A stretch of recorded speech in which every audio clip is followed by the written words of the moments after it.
Mean राशि, mean लगने वालों के लिए मार्च 2026 महीना कैसा रहने वाला है। इस महीने में बहुत कुछ खगोलीय घटनाएं होने वाली हैं। साथ ही में हिंदू नववर्ष की शुरुआत भी इसी महीने से हो रही है। इस महीने में आपके लग्न में शुक्र उच्च के हुए हैं, तो ये एक बहुत ही अच्छा संयोग है। ये आपको बहुत रोमांटिक लाइफ देंगे, बहुत लग्जरियस लाइफ रहेगी। ये तो तय है कि आपका मार्च का महीना बहुत ज्यादा रोमांटिक और बहुत ज्यादा लग्जरियस के साथ गुजरने वाला है। इस महीने में चंद्र ग्रहण होने वाला है। ये साल 2026 पूरा इसलिए स्पेशल है, इस पूरे साल में 4 ग्रहण पड़ेंगे, 2 सूर्य ग्रहण, 2 चंद्र ग्रहण।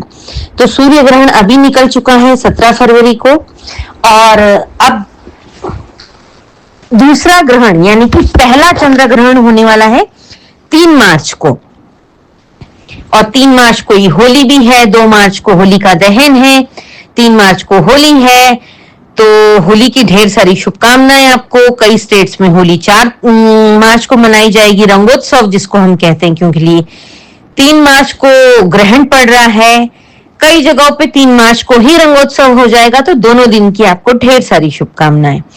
आइए जान लेते हैं इस महीने की आपकी क्या प्लैनेटरी पोजीशन है। इस महीने में शुक्र और शनि, ये 2 ग्रह बहुत इंपॉर्टेंट ग्रह है, आपके लग्न में बैठे हैं। शुक्र उच्च के होके बैठे हैं, तो ये आपको उच्च के शुक्र आपको रोमांटिक तो बनाएंगे ही, रोमांटिक टाइम भी आपका स्पेंड होगा आपके लव वंस के साथ। इसके अलावा आप बहुत लवेबल रहेंगे, अपने परिवार वालों के साथ भी आपका बहुत मैत्रीपूर्ण, बहुत अंडरस्टैंडिंग वाला समय बीतेगा, बहुत अच्छा समय बीतेगा। साथ ही में आप बहुत सारी लग्जरियस शॉपिंग भी करने वाले हैं। लेकिन इसके साथ शनि भी बैठे हैं, तो शनि के उपाय आपको करते रहने हैं। शनि यहाँ पर 2027 तक रहने वाले हैं, तो आपको ये पूरा साल शनिदेव के उपाय करते रहना है, जिससे कि शनिदेव शांत बैठे रहें, आपको दिक्कत ना दें। जबकि आपके ऊपर शनि की 7.5 भी चल रही है, तो ये महीना तो आपके लिए ओवरऑल हर तरीके से राहत देने वाला है, क्योंकि ये गुरु मार्गी होने वाले हैं 11 मार्च से। तो ये एक अच्छी गुड न्यूज है। आपके सप्तमेश बुध वो भी मार्गी होने वाले हैं 21 मार्च से, ये भी एक अच्छी गुड न्यूज है। शनि जो है 7 मार्च से अस्त हो रहे हैं, ये भी एक अच्छी गुड न्यूज है। तो ये महीना ढेर सारी गुड न्यूज और ढेर सारे रंग मिठाइयां आपके जीवन में लेकर के आ रहा है।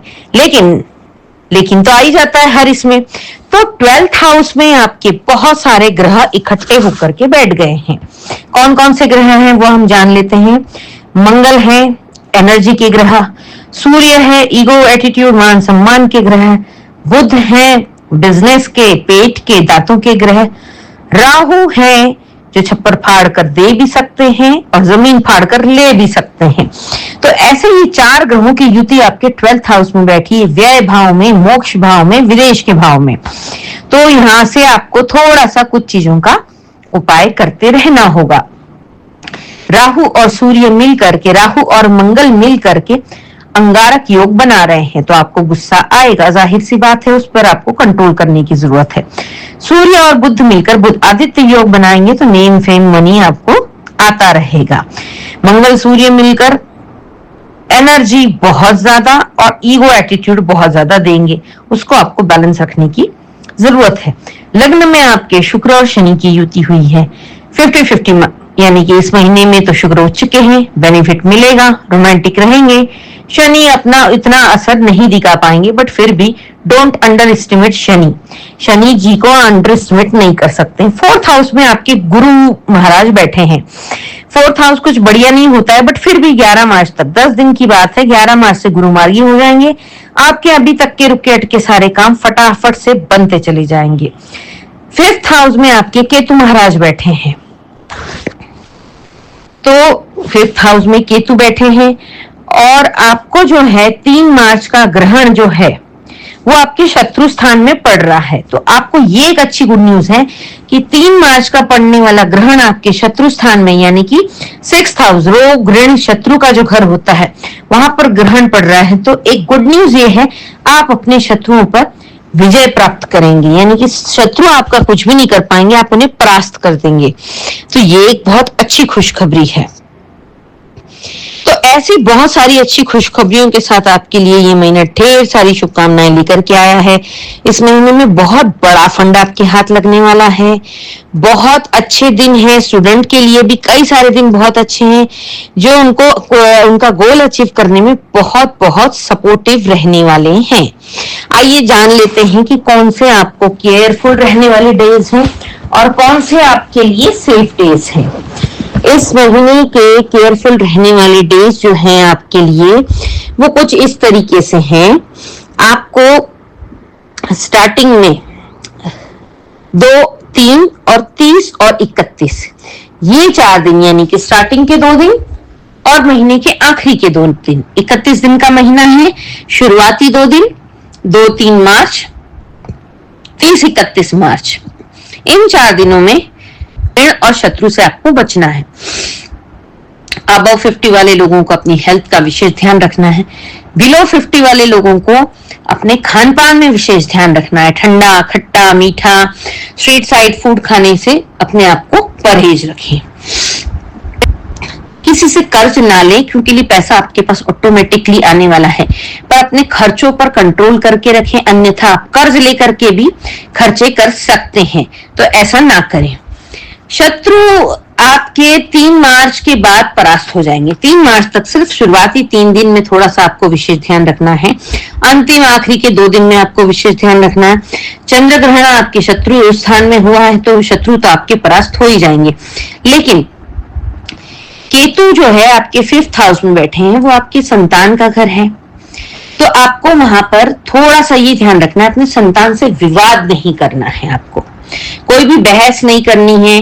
जाहिर सी बात है जनरेशन गैप होगा, उनकी बातें आपके समझ में नहीं आएंगी, आपकी बातें उनके समझ में नहीं आएंगी, तो थोड़ा सा लेट इट गो की एनर्जी, थोड़ा सा अंडरस्टैंडिंग की एनर्जी लेकर के आए। शांति से प्यार से बात करें, अन्यथा बात बिगड़ सकती है। त्योहारों का महीना है, किसी का भी मन खराब हो ये अच्छी बात नहीं है, तो संतान से विवाद टालिएगा।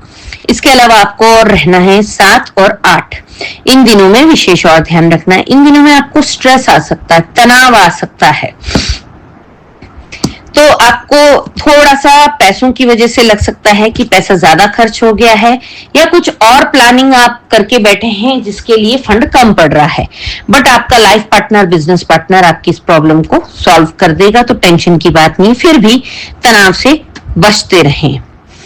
बाकी इसके अलावा ये 6 दिन के अलावा आपके ऑलमोस्ट सारे दिन बेस्ट हैं। बेस्ट डेज में अगर हम देखें 1, 6, 13, 26, 19, 20, 27, 28, 5, 6, 7, 8 ये सारे दिन आपके बहुत अच्छे हैं। इधर मैंने बोला 7 और 8 को आपको स्ट्रेस भी रहेगा, लेकिन 7 और 8 तारीख में आपके हाथ में बहुत बड़ा फाइनेंशियल कोई बहुत बड़ा फंड भी आ सकता है। मे बी पॉसिबिलिटीज की बहुत ज्यादा फंड आने के बाद आप थोड़े से चिंतित हो जाएं कि इसको मैनेज कैसे करें, या फिर वो व्हाइट में ना आकर के ब्लैक में आया हो तो उसको थोड़ा सा मैनेज करने में आपको स्ट्रेस हो सकता है, तो थोड़ी सी सावधानी बरतें। इस महीने में किसी की भी आपको गारंटी नहीं लेनी है। पेपर वर्क पर आप जो भी पेपर वर्क करें बहुत बारीकी से पढ़ें, एक बार नहीं 4 बार पढ़ें। 21 मार्च को बुध मार्गी होंगे, उससे पहले तक आपके पेपर वर्क में गड़बड़ी हो सकती है, गलत पेपर पर आपका सिग्नेचर हो सकते हैं, उससे आपको ट्रबल आ सकता है, तो बी केयरफुल। पेपर एक बार नहीं 4 बार 10 बार पढ़कर साइन करें। किसी की भी गारंटी ना लें, चाहे कितना भी नियर डियर हो, क्लोज हो, इसकी वजह से आप फंस सकते हैं, आपको स्ट्रेस आ सकता है। ये सारी डेट्स आप अगर कैलेंडर पर मार्क कर कर रख लेते हैं और इनके अकॉर्डिंग अपना शेड्यूल प्लान करते हैं तो डेफिनेटली आपको बहुत हेल्प मिलने वाली है। आप अपने जो बैड डेज हैं, आपके जो केयरफुल रहने वाले डेज हैं, उनमें कोई महत्वपूर्ण निर्णय नहीं लेंगे तो आपको नुकसान होने से बचेंगे। आप जो आपके लिए सेफ डेज हैं को काफी कुछ अच्छा एक्सप्लोर कर सकते हैं। जो लोग शेयर मार्केट में अपनी किस्मत आजमाते हैं उनके लिए 5 और 6 मार्च बेस्ट है। वैसे तो 7 और 8 मार्च भी बहुत बढ़िया है, पर 7-8 मार्च को शायद शेयर मार्केट बंद है, तो 5-6 मार्च को आप बहुत अच्छा बड़ा फंड बुक कर सकते हैं अपने शेयर खरीद बेच करके। 1, 19, 20, 27, 28 स्टूडेंट के लिए बहुत बेस्ट दिन है। इन दिनों में अगर आपके पेपर पड़ जाते हैं, चाहे वो बोर्ड के हो चाहे कंपटीशन एग्जाम के हो, तो समझ लीजिए कि आप सेंचुरी तो पार कर ही लेंगे। बहुत बढ़िया आपके पेपर हो जाएंगे, एक अलग लेवल का कॉन्फिडेंस आएगा, एक आप हायर लेवल के कॉन्फिडेंस को बूस्ट करते हुए दिख रहे हैं। 6, 13, 26 आपके लिए बहुत अच्छा है। जैसे मैंने बोला शुक्र उच्च के हुए हैं तो रोमांटिक तो है ही। इन दिनों में आप बहुत अच्छा टाइम स्पेंड कर सकते हैं, अपने लव वंस के साथ काफी अच्छा आप खर्चा भी कर सकते हैं 6, 13, 26 और 17, 18 में। तो ओवरऑल आपके लिए बेस्ट दिन है। गुरु की कृपा आपके ऊपर बनी रहे, क्योंकि 12th हाउस में आपके बहुत सारे ग्रह इकट्ठे हो गए हैं। वहां पर अंगारक दोष भी बन रहा है और सूर्य राहु का ग्रहण दोष भी बन रहा है, मंगल राहु का अंगारक दोष बन रहा है, बुध आदित्य योग भी बन रहा है। ये एक अच्छा योग है, बट 2 योग जो है, दोष जो है वो खराब है। गुरु के मंदिर जाते रहिए, जिससे कि गुरु की दृष्टि वहां पड़ती रहेगी, तो मामला आपका संभला रहेगा। माथे पर केसर का तिलक लगा के रखें हमेशा, इससे आप काफी सात्विक बने रहेंगे। आपको नॉनवेज और लीकर अवॉइड करना चाहिए इस पूरे महीने में, तो आपको दिक्कतें कम आएंगी। इसके अलावा आपको शनि की रेमेडी भी करते रहना है, क्योंकि शनि आपके लग्न में है, तो ट्रबल थोड़ा बहुत, अभी तो जरा उनकी सेना या फिर उनके फेवरेबल डेज नहीं चल रहे हैं तो शांत हैं, लेकिन शनि तो शनि है। इसलिए राम राम का नाम जाप करते रहे, हनुमान जी के मंदिर जाते रहें। ट्यूसडे सैटरडे तो कम से कम जाएं ही, पॉसिबल हो तो सुंदरकांड का पाठ कीजिए, नहीं हो तो YouTube पे सुन लीजिए, और रोज कम से कम हनुमान चालीसा का पाठ तो जरूर कीजिएगा। ओवरऑल आपके लिए ये महीना पूरा बेस्ट है। महीने की शुरुआत 1 तारीख और 16 तारीख को प्रदोष है। प्रदोष में महादेव के मंदिर जाकर उनके ऊपर जलाभिषेक करना बहुत अच्छा होता है। शनि राहु केतु की पीड़ा से मुक्ति मिलती है। 6 मार्च और 21 मार्च को चतुर्थी है। महाराष्ट्र में तो चतुर्थी का व्रत करने का चलन है। आप अगर व्रत नहीं कर सकते हैं तो कोई बात नहीं, गणेश जी के मंदिर जाएं, ओम गंग गणपते नमः का जाप करें, गणपति अथर्वशीर्ष का पाठ करें या सुने, इससे बहुत लाभ मिलेगा आपको। अब आपके सप्तमेश भी मार्गी हो जाएंगे। 21 मार्च के बाद तो आपकी बल्ले बल्ले है ही। पूरा मार्च, पूरा अप्रैल आप तो बस सोने पे सुहागा है आपके लिए। बस रेमेडी करना ना भूलें। इसके अलावा इस महीने में 3 मार्च को चंद्र ग्रहण भी है और होली भी है। 2 मार्च को ही आप होलिका दहन की पूजा कर आइए, यह शाम को अपने परिवार के साथ या जो भी आपके घर में रिवाज हो।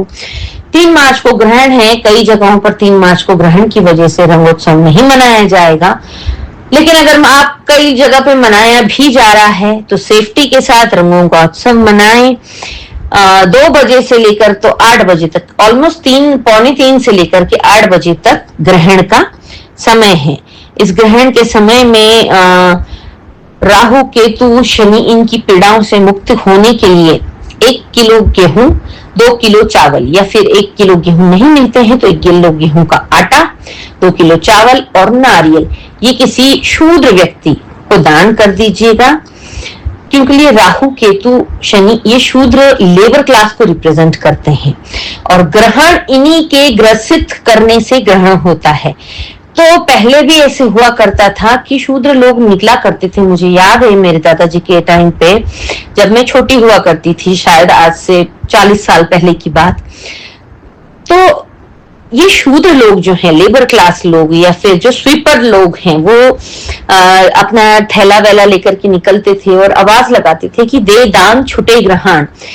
हमारी क्या बिसात कि हम भगवान की मदद कर सकें, बट फिर भी जब ग्रहण का समय, प्रभु पर भी कठिनाई का समय होता है, तो उस समय में किया हुआ दान पुण्य मंत्र जाप काफी राहत दिलाता है प्रभु को भी। जैसे हम प्रभु को संकट से निकालने में मदद करेंगे, वैसे हमारे संकटों से प्रभु हमें छुटकारा देंगे, ऐसी कहावत है।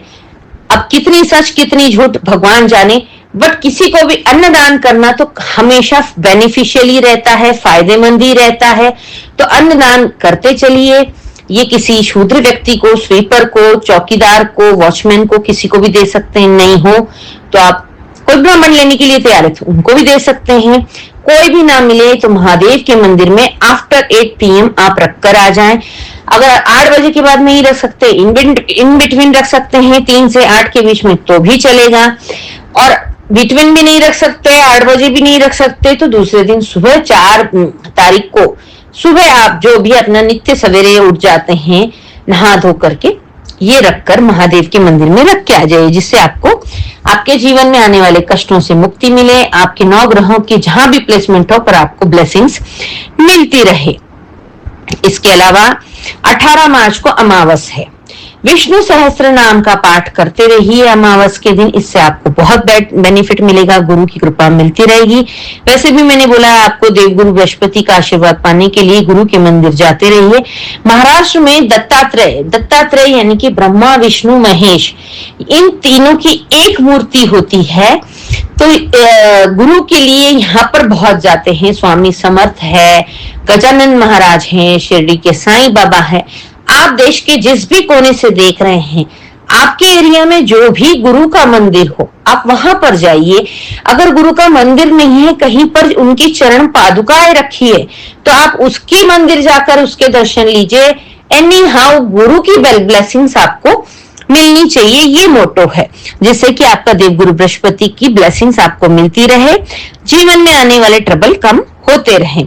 19 मार्च को है गुड़ी पाड़वा, उगादी। गुड़ी पाड़वा महाराष्ट्र में बोला जाता है, उगादी साउथ में बोला जाता है, नॉर्थ साइड में चैत्री नवरात्रि बोला जाता है। यानी कि 19 मार्च को हमारे हिंदू नववर्ष का पहला दिन है, प्रथम दिवस हिंदू नववर्ष प्रारंभ होता है। आप सभी को हिंदू नववर्ष की ढेर सारी शुभकामनाएं।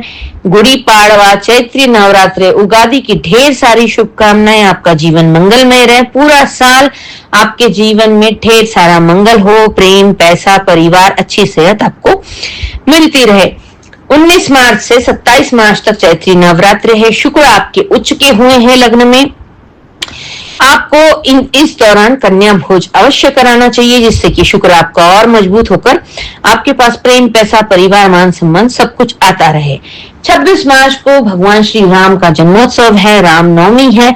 आप सभी को ढेर सारी शुभकामनाएं रामनवमी की। श्री राम, जय जय राम। इसके अलावा 8 मार्च को है वुमेन्स डे। मैं भी एक वुमेन हूं और इस इंटरनेशनल विमेंस डे की दिन पर मेरी सभी महिला फॉलोअर्स को, महिला मित्रों को ढेर सारी शुभकामनाएं। ये सारी जानकारी आप अच्छे से सुने इसको और कैलेंडर पर मार्क करें। इन डेट्स के अकॉर्डिंग अपना शेड्यूल प्लान करें, आपको डेफिनेटली बहुत मदद मिलेगी। अगर आप अपनी कुंडली का विश्लेषण कराना चाहते हैं तो ऊपर दिए गए व्हाट्सएप नंबर पर आप मुझसे संपर्क साध सकते हैं। वहां पर आपको टर्म्स एंड कंडीशन बता दी जाएगी। कॉल करेंगे तो फोन नहीं उठ पाएगा, सबका फोन उठाना संभव नहीं होता है। आप मैसेज करते हैं, जिस मैसेज का जवाब देने योग्य लगेगा मेरी टीम आपसे संपर्क करेगी। आगे की कार्रवाई, आगे की जानकारी प्राप्त कर आप पेमेंट की फॉर्मेलिटीज कर देंगे तो आपको आपकी कुंडली का विश्लेषण मिल जाएगा। ऐसे ही जानकारी के लिए मेरे इस चैनल को सब्सक्राइब कीजिए।